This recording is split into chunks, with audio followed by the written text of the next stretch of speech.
नमस्कार। आज हम लोग महादेवी वर्मा द्वारा लिखित कहानी गिल्लू को सुनने जा रहे हैं। सोन जूही में आज एक पीली कली लगी है। इसे देखकर अनायास ही उस छोटे जीव का स्मरण हो आया जो इस लता की सघन हरितिमा में छिपकर बैठता था और फिर मेरे निकट पहुंचते ही कंधे पर कूदकर मुझे चौंका देता था। तब मुझे कली की खोज रहती थी, पर आज उस लघु प्राण की खोज है। परंतु वह तो अब तक इस सोन जूही की जड़ में मिट्टी होकर मिल गया होगा। कौन जाने स्वर्णिम कली के बहाने वही मुझे चौंकाने ऊपर आ गया हो। अचानक एक दिन सवेरे कमरे के बरामदे में आकर मैंने देखा दो कौवे एक गमले के चारों ओर चोंचों से छुआ छुआवल जैसा खेल खेल रहे हैं। यह काक भुषुंडी भी विचित्र पक्षी है, एक साथ समादरित, अनादरित, अति सम्मानित, अति अवमानित। हमारे बेचारे पुरखे न गरुड़ के रूप में आ सकते हैं, न मयूर के, न हंस के। उन्हें पितर पक्ष में हमसे कुछ पाने के लिए काक बनकर ही अवतीर्ण होना पड़ता है। इतना ही नहीं, हमारे दूरस्थ प्रियजनों को भी अपने आने का मधुर संदेश इनके कर्कश स्वर में ही देना पड़ता है। दूसरी ओर हम कौवा और कांव कांव करने को अवमानना के अर्थ में ही प्रयुक्त करते हैं।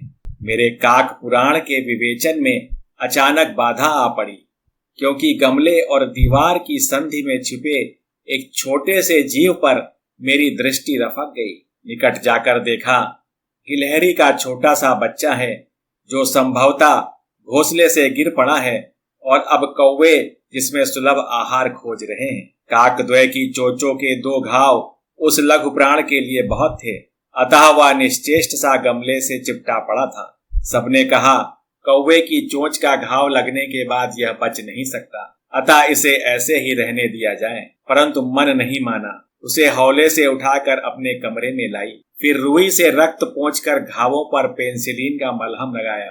रुई की पतली बत्ती दूध में भिगोकर जैसे तैसे उसके नन्हे से मुंह में लगाई, पर मुंह खुल न सका और दूध की बूंदें दोनों ओर ढुलक गईं। कई घंटे के उपचार के उपरांत उसके मुंह में एक बूंद पानी टपकाया जा सका। तीसरे दिन वह इतना अच्छा और आश्वस्त हो गया कि मेरी उंगली अपने दो नन्हे पंजों से पकड़कर नीले कांच के मोतियों जैसी आंखों से इधर उधर देखने लगा। 3-4 मास में उसके स्निग्ध रोए, झब्बेदार पूंछ और चंचल चमकीली आंखें सबको विस्मित करने लगी। हमने उसकी जातिवाचक संज्ञा को व्यक्तिवाचक का रूप दे दिया और इस प्रकार हम उसे गिल्लू कहकर बुलाने लगे। मैंने फूल रखने की एक हल्की डलिया में रुई बिछाकर उसे तार से खिड़की पर लटका दिया। वही 2 वर्ष गिल्लू का घर रहा। वह स्वयं हिलाकर अपने घर में झूलता और अपनी कांच के मनकों सी आंखों से कमरे के भीतर और खिड़की के बाहर न जाने क्या देखता समझता रहता था। परंतु उसकी समझदारी और कार्यकलाप पर सबको आश्चर्य होता था। जब मैं लिखने बैठती तब अपनी ओर मेरा ध्यान आकर्षित करने की उसकी इतनी तीव्र इच्छा होती थी कि उसने एक अच्छा उपाय खोज निकाला। वह मेरे पैर तक आकर सर्र से पर्दे पर चढ़ जाता और फिर उसी तेजी से उतरता। उसका यह दौड़ने का क्रम तब तक चलता जब तक मैं उसे पकड़ने के लिए न उठती। कभी मैं गिल्लू को पकड़कर एक लंबे लिफाफे में इस प्रकार रख देती कि उसके अगले 2 पंजों और सिर के अतिरिक्त सारा लघुगाद लिफाफे के भीतर बंद रहता। इस अद्भुत स्थिति में कभी कभी घंटों मेज पर दीवार के सहारे खड़ा रहकर वह अपनी चमकीली आंखों से मेरा कार्यकलाप देखा करता। भूख लगने पर चिक चिक करके मानो वह मुझे सूचना देता और काजू या बिस्कुट मिल जाने पर उसी स्थिति में लिफाफे से बाहर वाले पंजों से पकड़कर उसे कुतरता रहता। फिर गिल्लू के जीवन का प्रथम बसंत आया। नीम चमेली की गंध मेरे कमरे में हौले हौले आने लगी। बाहर की गिलहरियां खिड़की की जाली के पास आकर चिक चिक करके न जाने क्या कहने लगी। गिल्लू को जाली के पास बैठकर अपनेपन से बाहर झांकते देखकर मुझे लगा कि इसे मुक्त करना आवश्यक है। मैंने कीले निकालकर जाली का एक कोना खोल दिया और इस मार्ग से गिल्लू ने बाहर जाने पर सचमुच ही मुक्ति की सांस ली। इतने छोटे जीव को घर में पले कुत्ते बिल्लियों से बचाना भी एक समस्या ही थी। आवश्यक कागज पत्रों के कारण मेरे बाहर जाने पर कमरा बंद ही रहता है।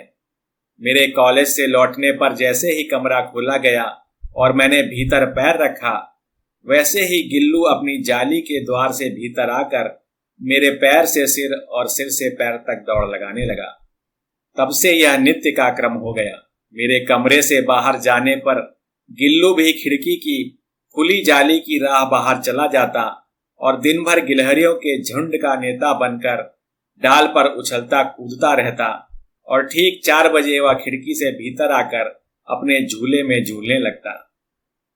मुझे चौंकाने की इच्छा उसमें न जाने कब और कैसे उत्पन्न हो गई थी। कभी फूलदान के फूलों में छिप जाता, कभी पर्दे की चुन्नट में और कभी सोन जूही की पत्तियों में। मेरे पास बहुत से पशु पक्षी हैं और उनका मुझसे लगाव भी कम नहीं है, परंतु उनमें से किसी को मेरे साथ मेरी थाली में खाने की हिम्मत हुई है, ऐसा मुझे स्मरण नहीं आता। गिल्लू इनमें अपवाद था। मैं जैसे ही खाने के कमरे में पहुंचती, वह खिड़की से निकलकर आंगन की दीवार, बारामदा पार करके मेज पर पहुंच जाता और मेरी थाली में बैठ जाना चाहता। बड़ी कठिनाई से मैंने उसे थाली के पास बैठना सिखाया, जहां बैठकर वह मेरी थाली में से एक एक चावल उठाकर बड़ी सफाई से खाता रहता। काजू उसका प्रिय खाद्य था और कई दिन काजू न मिलने पर वह अन्य खाने की चीजें या तो लेना बंद कर देता या झूले से नीचे फेंक देता था। इसी बीच मुझे मोटर दुर्घटना में आहत होकर कुछ दिन अस्पताल में रहना पड़ा। उन दिनों जब मेरे कमरे का दरवाजा खोला जाता, गिल्लू अपने झूले से उतरकर दौड़ता और फिर किसी दूसरे को देखकर उसी तेजी से अपने घोंसले में जा बैठता। सब उसे काजू दे आते, परंतु अस्पताल से लौटकर जब मैंने उसके झूले की सफाई की तो उसमें काजू भरे मिले, जिससे ज्ञात होता था कि वह उन दिनों अपना प्रिय खाद्य कितना कम खाता रहा। मेरी अस्वस्थता में वह तकिए के सिरहाने बैठकर अपने नन्हे नन्हे पंजों से मेरे सिर और बालों को इतने हौले हौले सहलाता रहता कि उसका हटना एक परिचारिका के हटने के समान लगता। गर्मियों में जब मैं दोपहर में काम करती रहती तो गिल्लू न बाहर जाता न अपने झूले में बैठता। उसने मेरे निकट रहने के साथ गर्मी से बचने का एक सर्वथा नया उपाय खोज निकाला था। वह मेरे पास रखी सुराही पर लेट जाता और इस प्रकार समीप भी रहता और ठंडक में भी रहता। गिलहरियों के जीवन की अवधि 2 वर्ष से अधिक नहीं होती, अतः गिल्लू की जीवन यात्रा का अंत आ ही गया। दिन भर उसने न कुछ खाया न बाहर गया। रात में अंत की यातना में भी वह अपने झूले से उतरकर मेरे बिस्तर पर आया और ठंडे पंजों से मेरी वही उंगली पकड़कर हाथ से चिपक गया, जिसे उसने अपने बचपन की मरणासन्न स्थिति में पकड़ा था। पंजे इतने ठंडे हो रहे थे कि मैंने जागकर हीटर जलाया और उसे उष्णता देने का प्रयत्न किया, परंतु प्रभात की प्रथम किरण के स्पर्श के साथ ही वह किसी और जीवन में जागने के लिए सो गया।